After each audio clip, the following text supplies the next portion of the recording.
Hallo an alle Lego-Freunde, hier ist der Carsten und ich freue mich, dass ihr wieder mit dabei seid, hier auf meinem kleinen YouTube-Kanal. Ja, und wie ihr seht, bin ich heute wieder im Mittelalter unterwegs und habe nochmal diese kleine Stadtmauer hier mitgebracht. Das ist so ein kleines Modul, so nenne ich es einfach mal. Das hatte ich mal gebaut für die Löwenritter, weil die haben ja in meiner Mittelalterwelt eine eigene Stadt und innerhalb der Stadt eine eigene Burg und das muss natürlich beschützt werden und da bietet sich halt so eine Stadtmauer an. Genau. Wie gesagt, das hatte ich mal entwickelt, das ist relativ einfach aufgebaut. Eine Reihe Bricks, hier vorne eine kleine Verstärkung.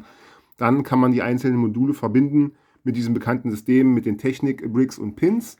Dann gibt es hier ein paar Holzstützen an der Seite, die quasi den Wehrgang tragen und von da aus kann dann der Ritter die Feinde abwehren. Ja, und passend dazu hatte ich dann schon mal im letzten Video angefangen, ein Stadttor zu bauen. Ja, und wie ihr seht, ist dieses Stadttor jetzt fertig. Es hat tendenziell erstmal den gleichen Aufbau. Obendrauf natürlich die Schießscharten und hinten gibt es dann diesen Wehrgang. Aber man kann auch erkennen, dass es hier einen relativ großen Höhenunterschied gibt und dass der Ritter quasi gar keine Chance hat, da raufzukommen. Das Ganze hat aber einen Grund und den Grund, den möchte ich euch jetzt mal zeigen. Und das Ganze ist relativ leicht erklärt.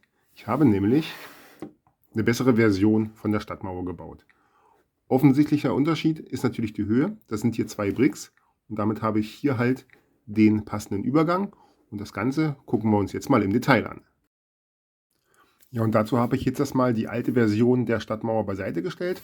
Und das ist jetzt hier also quasi die neue Version der Stadtmauer plus Stadttor. Von vorne ist jetzt hier erstmal kein großer Unterschied zu erkennen, mit Ausnahme der Höhe. Aber hinten, da gibt es halt ein paar Details, die schon anders sind. Wie gesagt, zum einen die Höhe, das heißt, man hat jetzt hier einen Übergang zu dem Wehrgang des Stadttors und zum anderen diese Stützpfeiler, auf denen der Wehrgang ruht, die sind jetzt aus Stein und nicht mehr aus Holz. Macht ja auch Sinn, dass das Ganze ein bisschen stabil ist. Damit das Ganze noch stabiler wird, habe ich hier noch die Stadtmauer verstärkt, quasi einen Brick breiter gemacht in der Mitte und auch noch eine Waffenhalterung eingebaut, dass man im Fall der Fälle da auch immer die passende Waffe parat hat. Genau. Ansonsten sieht man hier halt noch das große Tor an der Stadtmauer.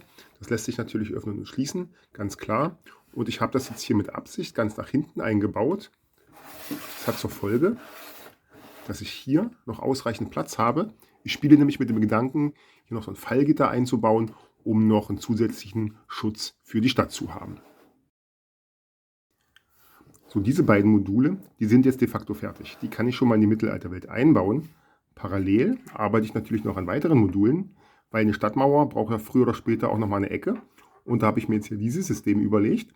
Damit kriege ich einen wunderbaren 45-Grad-Winkel hin. Und wenn ich 2 von diesen Sachen aneinander stecke, dann eben halt auch einen 90-Grad-Winkel. Ja, und parallel arbeite ich noch an einem Turm für die Stadtmauer. Und der Turm wird innen drinne eine Treppe beinhalten, dass die Ritter dann eben auch auf den Wehrgang raufkommen. Weil die Treppe, die hat ja bisher noch gefehlt. Das Ganze gibt es dann aber alles im nächsten Video. Ich würde sagen, das war's von mir für heute. Ich hoffe, ihr hattet ein bisschen Spaß. Lasst mir gerne ein Like da und abonniert den Kanal. Dann verpasst ihr auch die nächsten Videos nicht mehr. Und mir bleibt dann nur noch, euch viel Spaß bei euren Projekten zu wünschen. Macht's gut und bis zum nächsten Video.